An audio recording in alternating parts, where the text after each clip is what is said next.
Companies want us to use their AI products.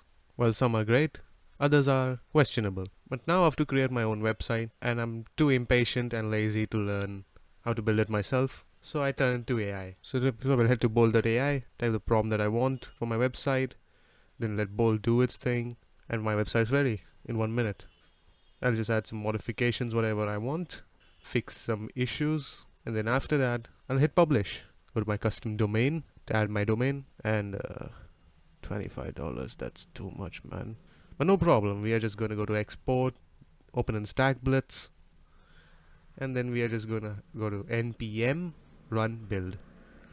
Now this will create a dist folder as you see over here, and we need that folder only.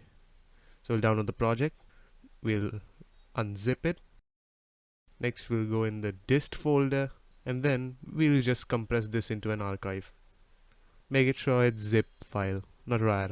Next we'll upload this to our cPanel file manager. We'll select a file, choose the zip file, upload it, and now we're going to extract it in cPanel itself. Now once it's done, we're just going to delete the zip file, and now we are ready.